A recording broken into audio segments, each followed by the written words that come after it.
Hi Virgo, this is Jav.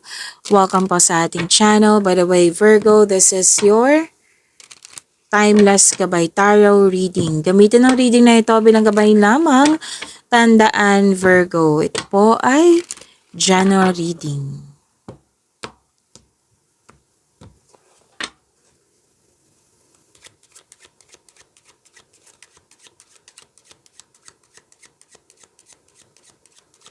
Mga parating pa para kay Virgo.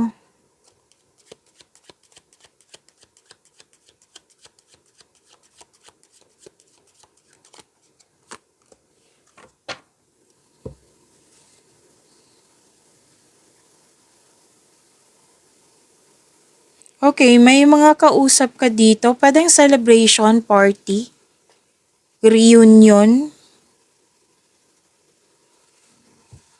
Virgo, a social event, reception, wedding, baby shower, any kind of celebration. I need to get out more and enjoy yourself. So may fulfillment sa pangarap, may joy, may may recovery din ako nakikita dito, may winnings, may panalo.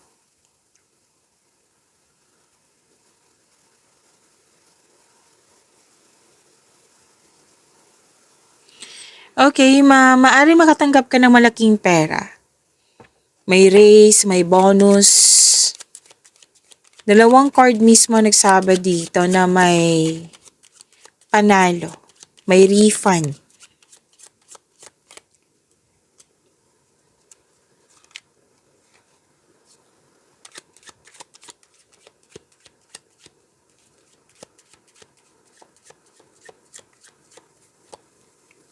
May usapin tungkol sa work environment. May stability, may fulfillment sa pangarap. So, dalawang card na mismo nagsabi dito na may fulfillment sa pangarap.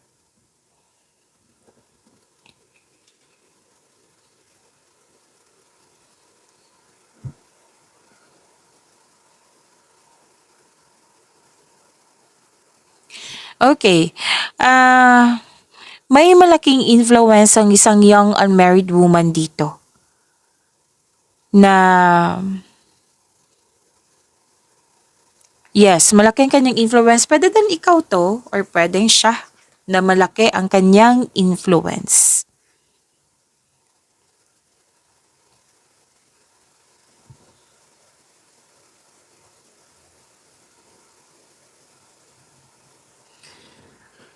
Okay,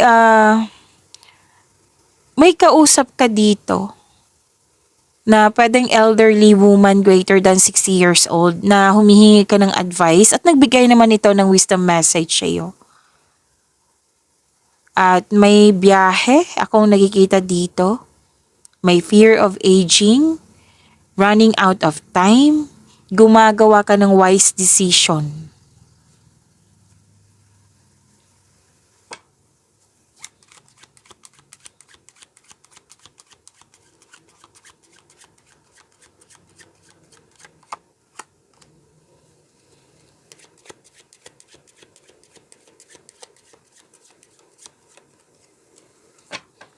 May transformation akong nakikita dito. May ending, may breakup, tumiwalag, umiwas, separation, may fear, may sagot dito na no. May sagot dito na no. And may nakikita rin akong it's over, na it's time to move on. Yan. Nagsabi ng card na kailangan mong i-release tong negativity. What I meant is past. I-release mo tong past at mag-move forward kayo into a new direction. So may ending akong nakikita dito.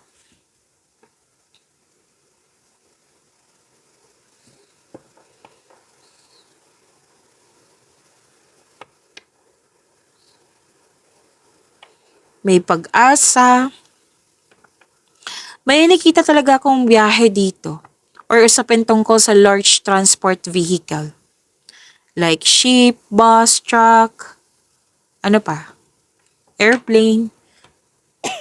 Excuse me. May usapin tungkol sa menopausal. May... Okay. Ingat lang po sa paghihintay ha, kasi mukhang naiinip ka.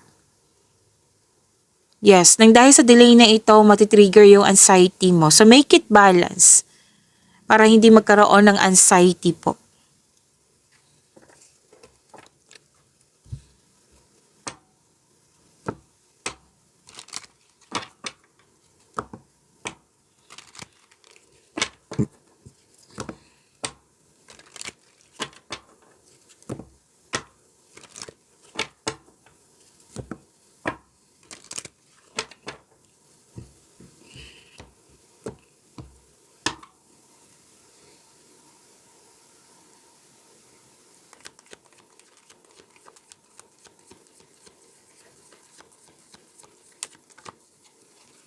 Energy, Virgo.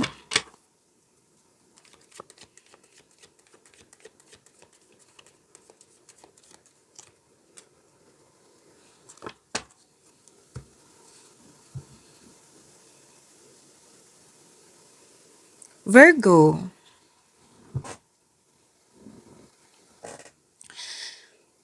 Maraming salamat po sa mga hindi nag-skip ng ads. Subscribe na po kayo sa ating channel at click bell notification para updated po kayo sa reading natin. Para po sa mga gusto magpa-reading po, comment po kayo ng personal reading and check my reply sa comment section.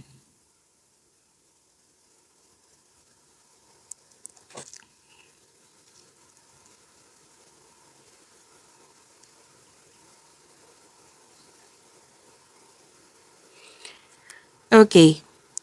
Energy ni Virgo, malakas ang iyong intuition. Nagkaroon ng common sense, awareness. May malalaman kayong sekreto mula sa isang tao. At makinig sa inyong intuition, maaring may panawaging spiritual na parating sa iyo. Ang advice ng card niyo po dito, clear your mind and ask your heart for the answers you seek. Nasa iyo na yung solusyon, nasa iyo na yung sagot sa inyong mga katanungan. Trust your own counsel first. So huwag kang umasa sa opinion ng iba, trust yourself first.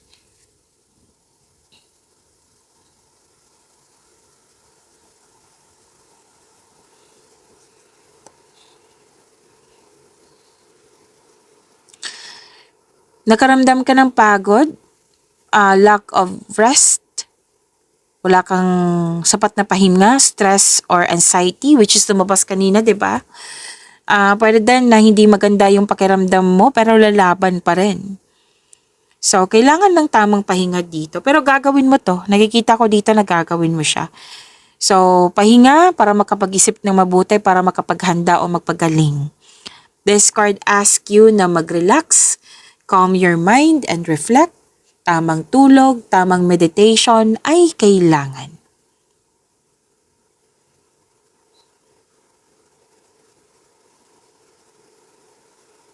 May hindi pagkakaunawaan, so sabi ng card, kailangan mag-put ng space muna para makapag-isip ng mabuti. Para sa pagbalik mo, mag-usap kayo ng mahinahon.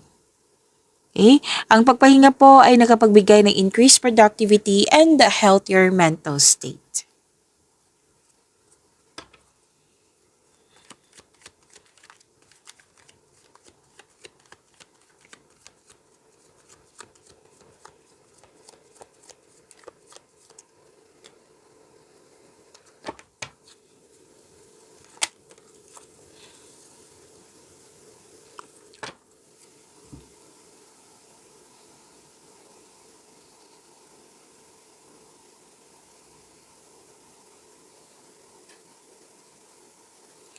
Okay, sa career and money, you should take a risk and try something new. Try to step out sa comfort zone kasi may potential naman ako nakikita dito. Syempre, potential na may kasamang konkretong plano. Kailangan may kasamang aksyon. Okay? And nakikita ko naman dito na samahan mo ng sipag at syaga, Kasi nakikita ko dito na magkakaroon siya ng financial growth. So, ang advice ng card nyo dito na mag-ingat sa padalos-dalos na pagpasya, kailangan magkaroon ng konkretong plano at makinig sa inyong intuition.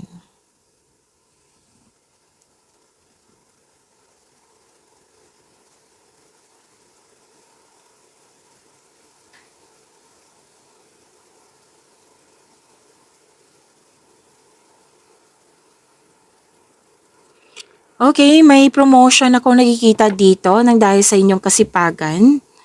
And may dalawang card mismo nagsabi dito na magkakaroon po ng financial growth after a period of struggle. And your discipline and hard work are paying off. So enjoy this time. This is victory. Mahigit pa to sa success. This is recognition.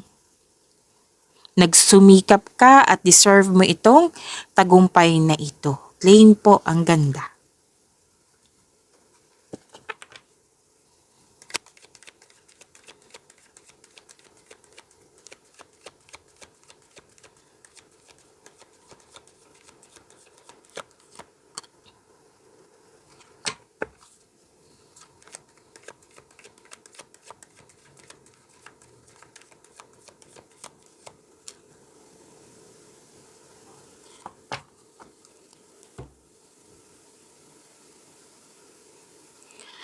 Love life, self-love, partnership, and romance. By the way, Virgo, huwag niyong kalimutan na mag-subscribe sa channel natin at i-click yung bell notification para updated po kayo sa reading natin.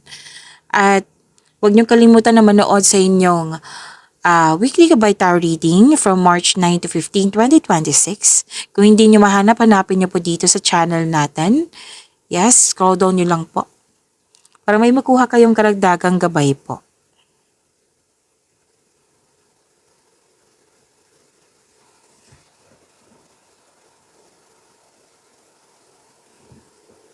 Gusto mo mapag-isa nga? Kanina pa to dito sa energy mo, space, para makapag-isip, makapagpahinga. You can restore your energy by spending time with yourself. Para sa pagbalik mo, you will feel your energy restored. Like maraming tao na takot mag-isa, baliktad naman sa'yo, na gusto mo maglaan ng oras para sa iyong sarili. Kumbaga soul searching. So, naghahanap ka ng solusyon sa inyong problema, sagot sa inyong mga katanungan, which is sinabi naman ng card nyo dito sa inyong energy cards, na nasa iyo na yung sagot, nasa iyo yung solusyon. Makinig po sa inyong intuition. Kung pwede po.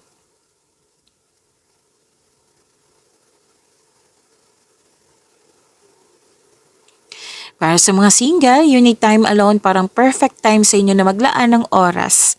Nag-decide po kayo dito ang ilan sa inyo na ayaw nyo munang makipagrelasyon.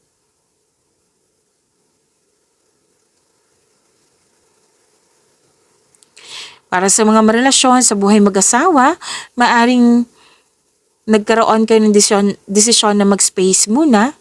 So lahat ng mga mas successful sa relasyon dyan, may space yan sila. Oo. Space para sa sarili. What I meant is space sa kasi nagkaroon ng space is a sign of respect sa inyong sarili, sa kapwa nyo at sa inyong connection.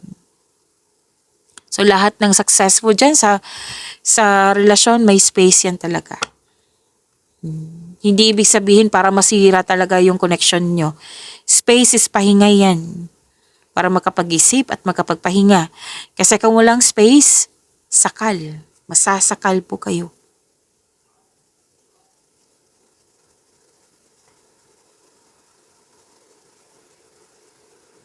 Someone is giving up. Pwedeng iniwan ka ng grupo ng tao, ng isang tao na malapit sa'yo.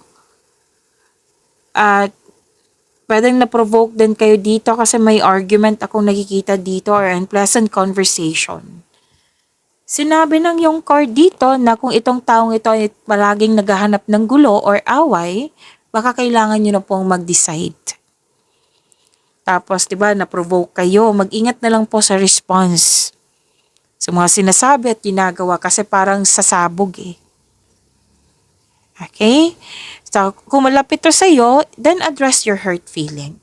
So, communication is the key. Pagyamanin niyo po yung blessings na binigay sa inyo. Virgo, see you tomorrow. Maraming salamat po.